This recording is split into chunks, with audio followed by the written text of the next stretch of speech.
this. Everybody take your seats, please. The best man has something to do. This is his obligated responsibility. He's nervous as anything, he said. He lost his hair over this. Anyway, 10 minutes, take it out of him. 10 minutes, go. Breathe. Thanks. Except for now I got to, and this and that. All right, awesome. I got it. Hi, my name is Adam. A little closer. Oh, okay. Yeah, closer to who?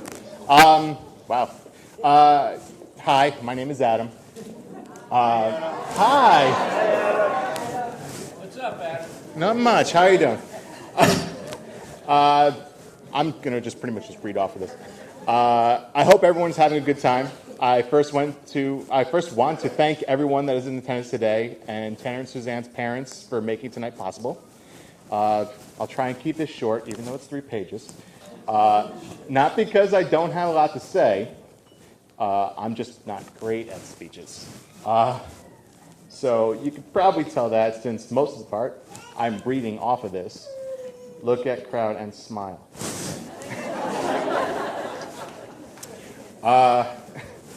I was honored when Tanner asked me to be his best man. I honestly didn't expect it. You see, Tanner and I tend to disagree at times. Okay, a lot of times. But that's the thing. We argue like brothers, and that's the way I see us. And I hope Tanner feels the same way. I first met Tanner around 5 years ago. We were both playing a very popular online game and found out we both lived in the Albany area. So we decided we should finally meet in person. When we did first meet face-to-face, it was at Dragon Buffet. Good food.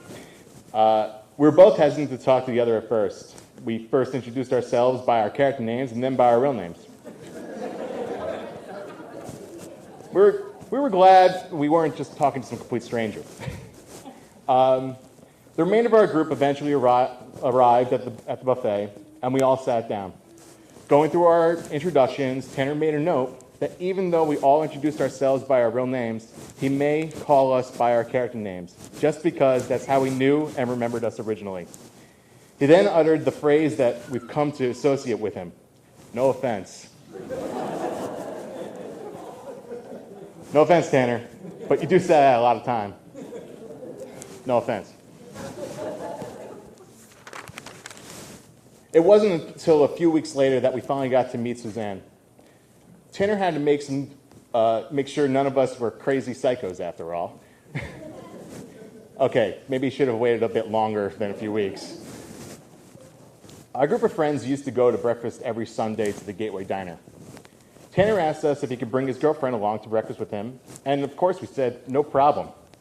When Suzanne arrived at breakfast for the first time, you could tell she was a bit intimidated by the group of us. We were a random group of people she had never met after all. Once she sat down and we all introduced ourselves, you could tell she started to become more relaxed. Thankfully, she wasn't scared away, and the following week she was there again, raring to get the waffle day starter. I'm very lucky that she had a good time, because if she hadn't, I don't believe I would have had the opportunity to become a close friend to either Tanner or Suzanne. When Tanner told me he was going to propose to Suzanne, I was extremely happy for the both of them. I then asked him how he was going to propose to her. He said his plan was to give her a custom-designed card that said, "Will you marry me?" Can't remember exactly the details about it, but the idea of him handing Suzanne a card and that being it just took me a bit by surprise. I immediately looked up at him and was like, whoa, wait, you can't just give her a card. She's going to be telling her grandkids the proposal story. You have to make this special. Thankfully, that was one of the times he listened to me. See, we do agree sometimes. However, that's not my story to tell, and I encourage you to ask Suzanne to tell you at some point. Okay. I'll just wrap this up now. I just want to thank you, Tanner and Suzanne, for being in not just my life, but in all of our lives. You brought smiles and great times to us all. I raise this glass to you, and from the bottom of my heart, may your love and your happiness last forever and always. Congratulations to Mr. and Mrs. Tanner Holford.